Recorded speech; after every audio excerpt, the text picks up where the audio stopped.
There's a Statler right here.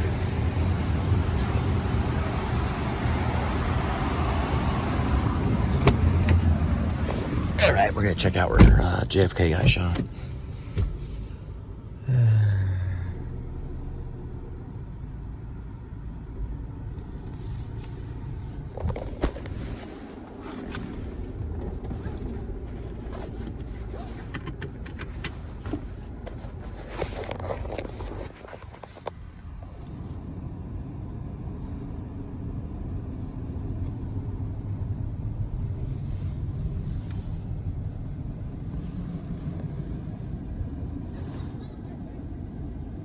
They're from New Jersey right there.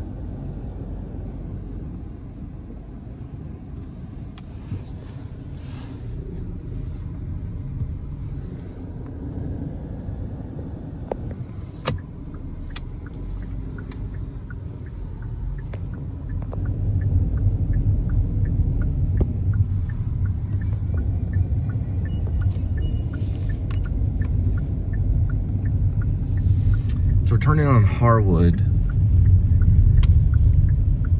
I believe Lee Harvey Oswald, I think he was pretty much jailed somewhere not too far from this area right here. But the person to know would be Escaping the Mouse guy, Breck Roll. He did a pretty good vlog on Lee Harvey Oswald's jail, where he went to jail and where he got shot. It's somewhere.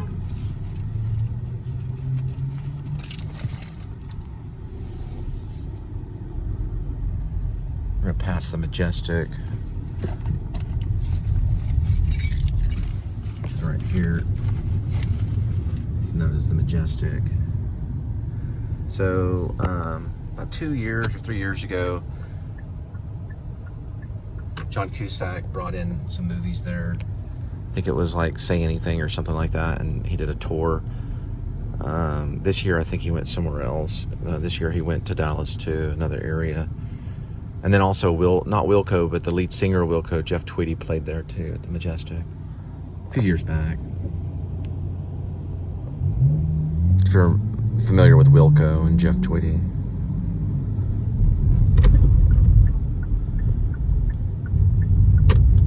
So we are on, there's Irvay. Let's see if I used to work right. I don't know if that place is still there. Yeah, I know, I understand, okay. I don't know if it's still there.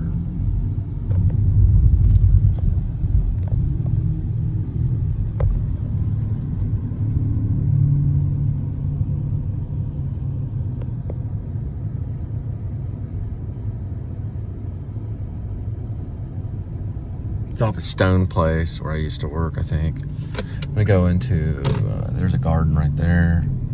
There's a crosswalk that goes through here. I think it's right down. I don't know. Neiman Marcus is over kind of that area. It's called Porta di Roma. Porta di Roma. It was a Italian restaurant. It's actually a well-known Italian restaurant on the corner right next to Neiman Marcus. Yeah, oh well. Can't see it from here. It's on one of the roads.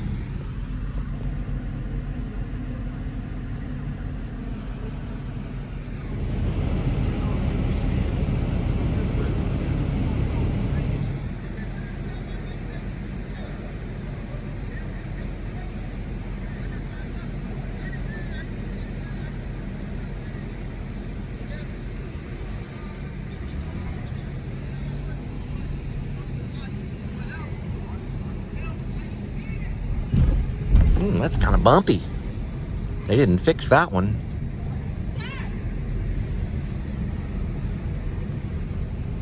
The Monarch right here.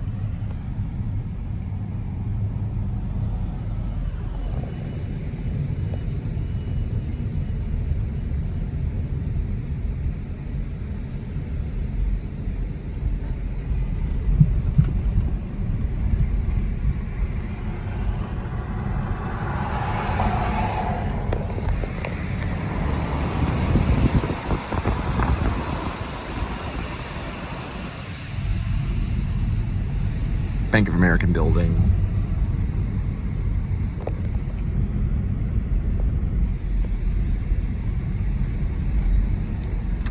All right, so we are on Elm. That's the Bank of America building.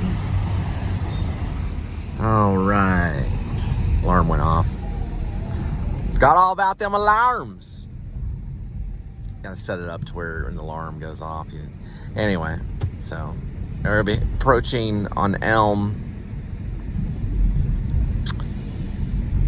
And we'll be crossing Market. Those alarms, man, they get right off on that one. You try to do it in one take. There's the Reunion Tower right there.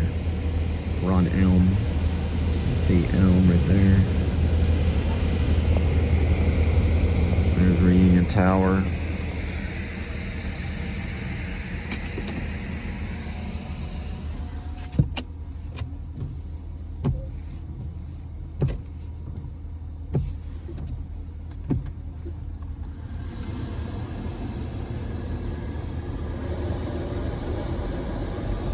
Clean the inside of those windows. All right, so we'll be approaching the area where John F. Kennedy was shot and assassinated. It's in the movie. It's also a filming location. Oliver Stone made a movie called JFK. Gary Oldman was in it. So it was Kevin Costner.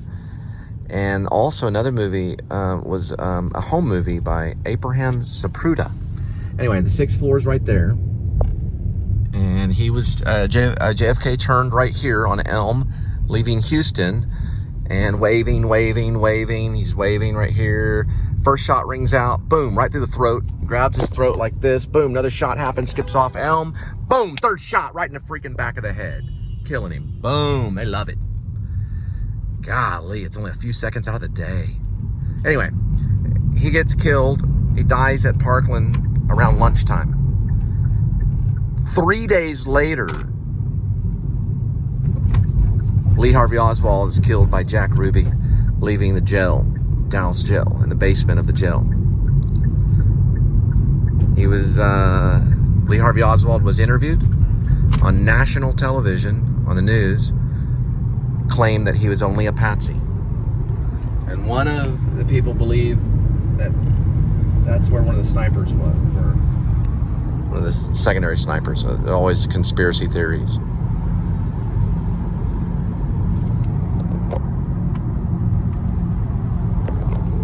We don't know. A lot of people say it's a lone gunman.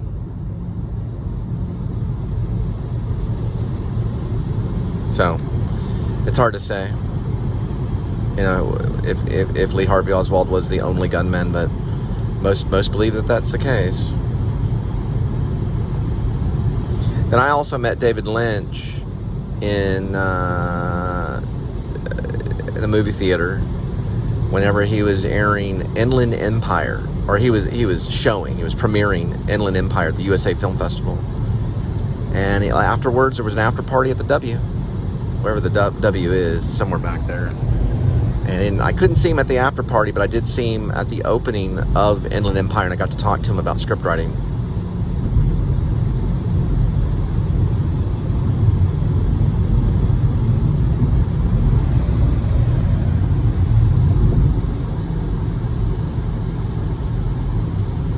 Dallas is pretty famous. It's a pretty famous town. It's a pretty cool town.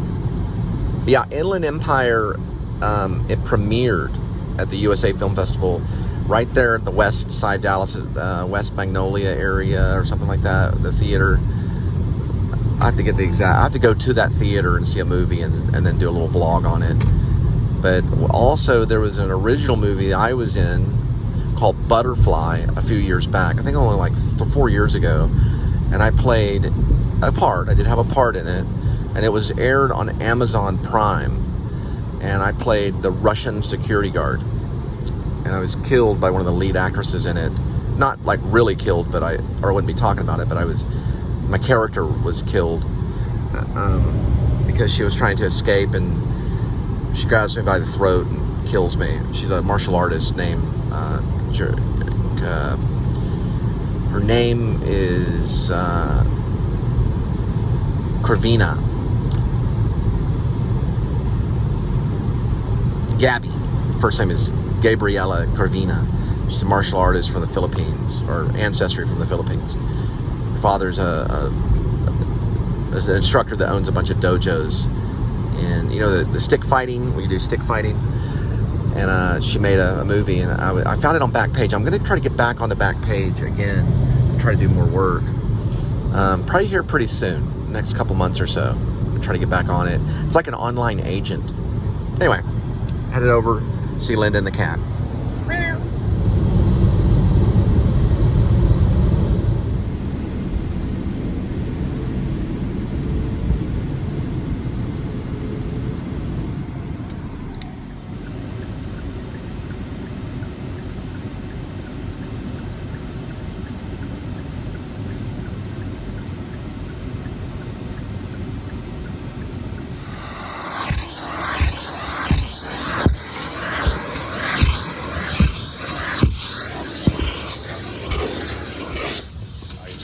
Mexican chick that's working at the QT, they're like quicker than crap, that they you know, that I was offered a secret shopper.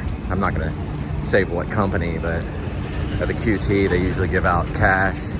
They get to count it back to them to get higher points for secret shopping. We used to have that happen to us at the bank all the time when I worked at the bank.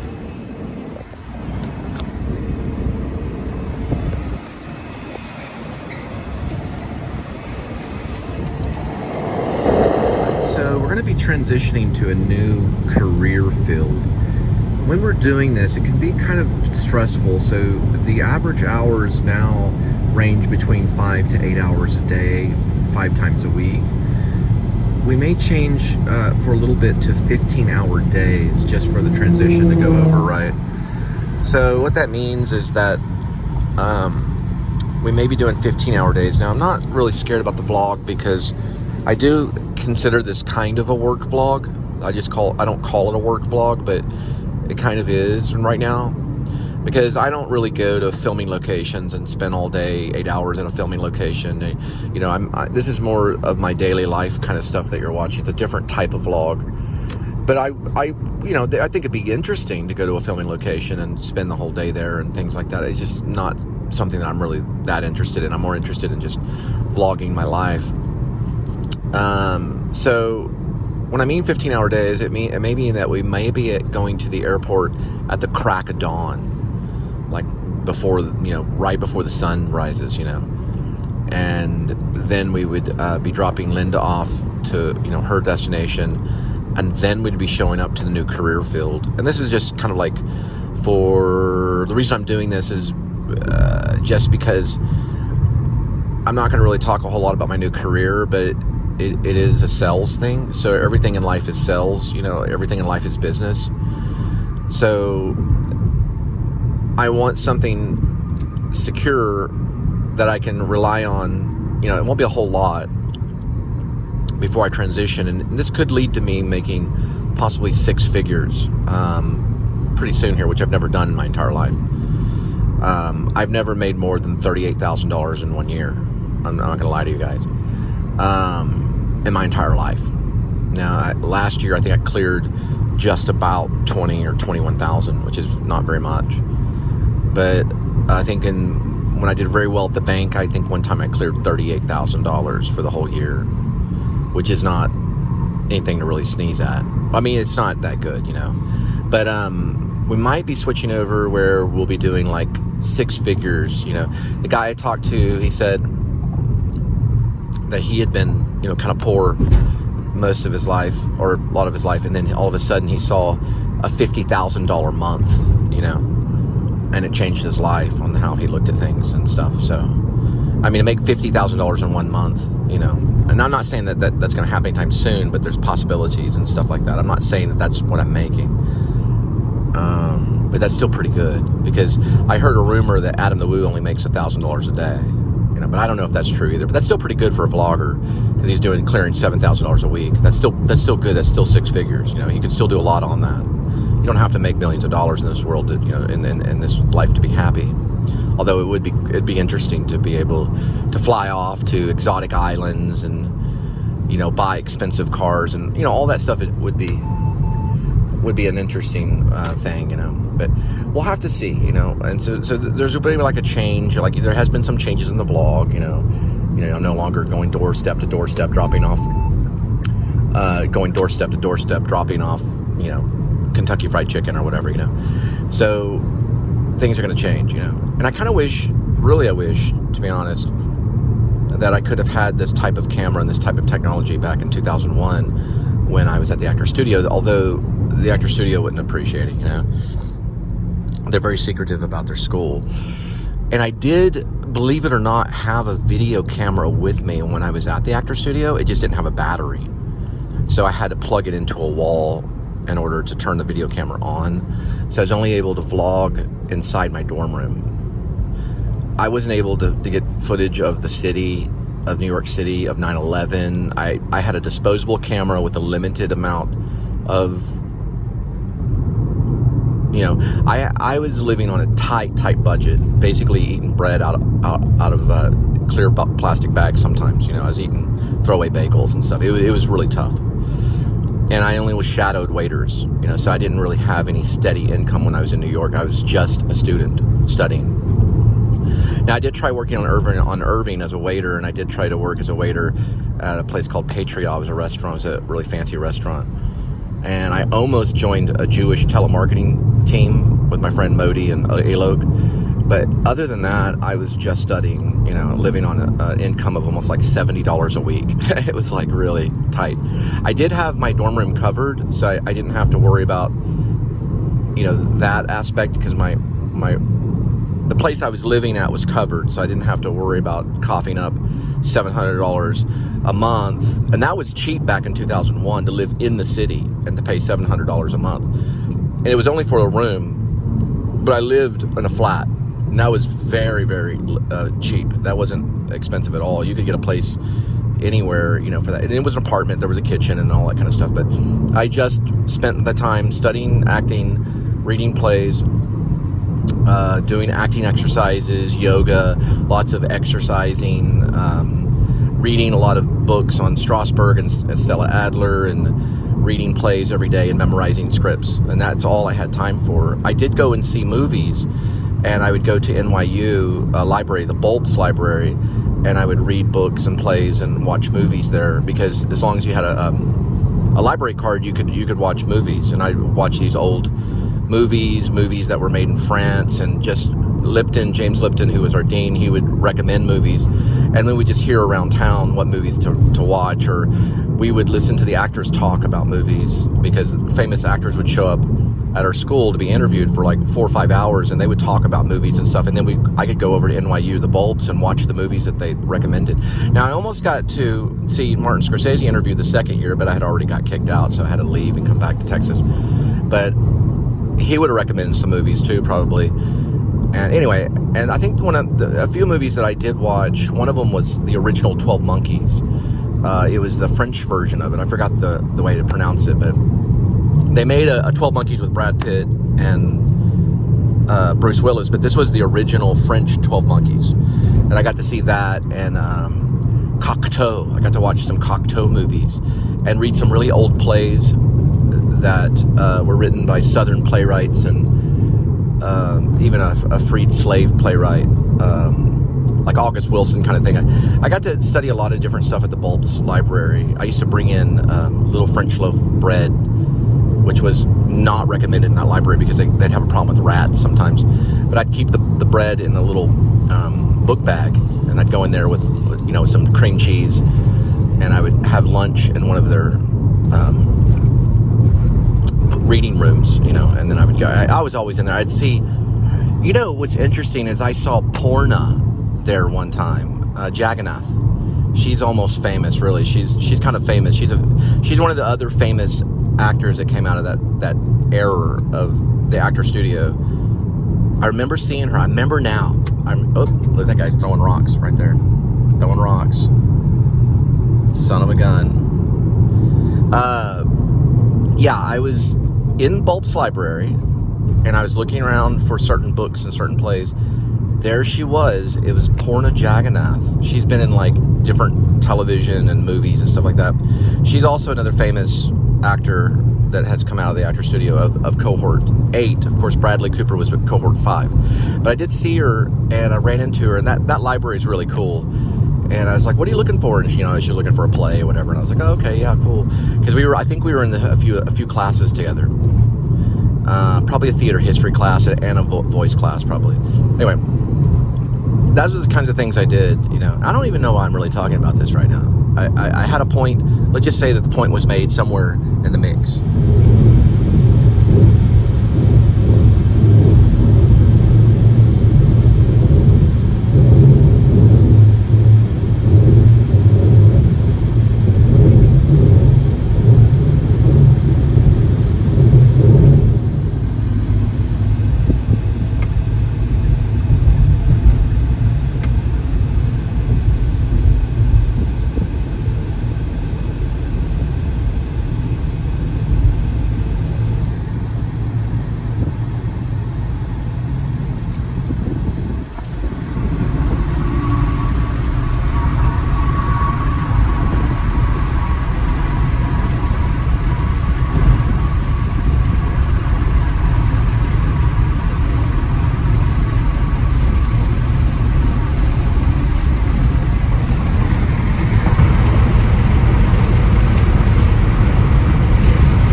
There's Kitty.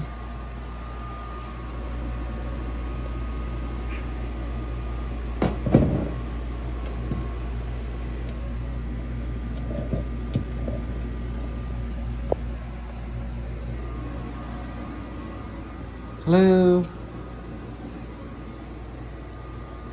Are you sleeping?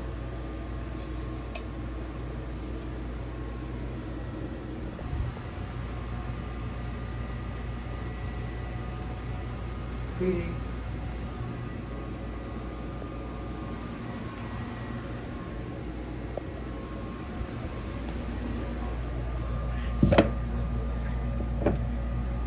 There goes Kitty. Do you want to get some cat food?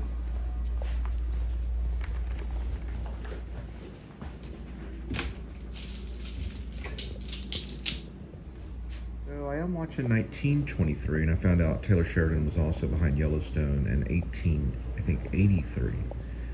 1923 is kind of a sequel, I believe. It's also a prequel to Yellowstone, a sequel to 1883, maybe. I know for sure it's a prequel to Yellowstone, but there's a bunch of them that he's working on. He's a creator behind it. I don't know all the writers. That's Helen Mirren. It's pretty good. It's pretty intense. It starts off very Medea-like intense, lots of emotion, and the mother kills an adoptive child or grown. You have to. I guess it's getting up to that point. I'm still watching it, but it deals with the Cattle Association of Montana and a fight between two different nationals, one being probably of Ireland and another one, I don't know that they're fighting over property, and they have to create peace within the town, so there's guns drawn and fists flying.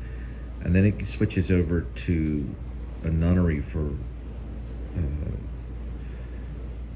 nuns in training, a Catholic,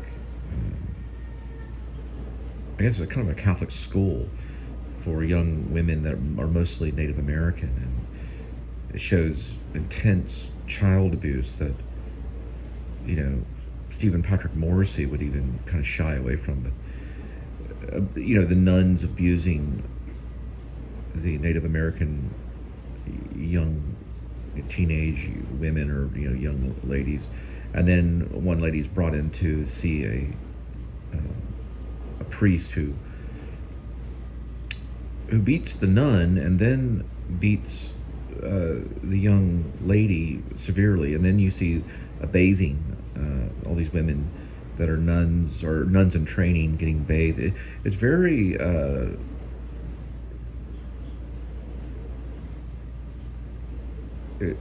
it's very captivating to watch. It goes from one sequence to another. It doesn't really, you don't slow down very much. And I don't know. I had mixed opinions about, you know, because I haven't seen Yellowstone and I haven't seen 1883.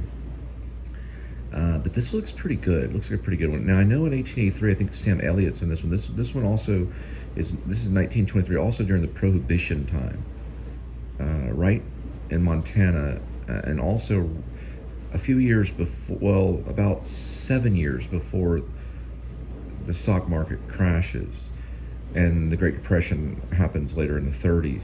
So this is kind of like, it would be the Roaring 20s, but this is, you know, these guys are on horseback and stuff, and Harrison Ford is playing one of the head sheriff guys, and that I'm assuming that's probably his wife, but they run like a cattle farm and everything like that. It's kind of reflecting on maybe what's going on nowadays in society in a way. What I thought first is it's 1923, which is exactly 100 years in the past from 2023, which we're in 2023 right now. So it's 100 years ago is what's going on right here. And they have cars, of course, they're like Model T cars, and mostly people are on horseback. And it looks, you know, they have electricity. You can see right here, electricity. And this is right after World War I, because World War I was only 4 years. It was from 1914 to 1918. So World War I has ended. And so you're seeing kind of the country economically in an okay situation, but there's struggle going on because it's going to lead into the Great Depression. So you're looking at like a decline of what's going, you know, in society, kind of a possible decline. And it starts off showing cattle that have been overcome by fathom, or meaning cattle that have caught some type of disease or something, and they're all kind of like dead. These cows are like laying in a field dead, and that's how it opens. So it opens with death, and then it moves on to like another scene, very randomly. It's kind of, it is random, but it's all probably going to come together, and it's probably going to be central around this family. I'm probably not going to have time to watch the whole series, but the first episode is usually kind of what gets you in there. These are binge watchers, you know, people watch them every day and stuff. Probably on Hulu, probably Apple TV. I don't know the other ones that it's on. Paramount, of course, Paramount Television is probably the one that you would probably subscribe to Paramount. It looks like a pretty good one. Wow, there's this scene where they have to, guy has to wait. The cattle guy has got to wait 2 weeks before he can marry this young chick because the cows will die, and she tells him to go off and marry a cow. Helen Mirren comes back to save the day and, you know, talk the lady into having the marriage anyway. Because in this life there's no debate which is more important, the wedding or the cattle. Oh, I made some little mini chicken wings.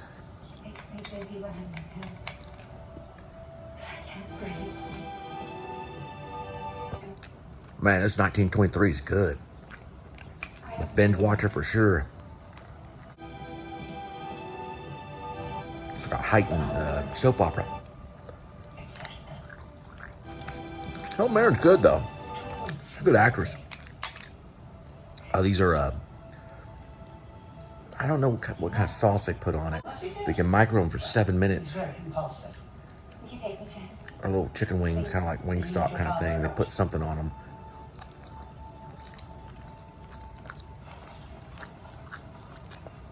Oh, it's a cool wagon.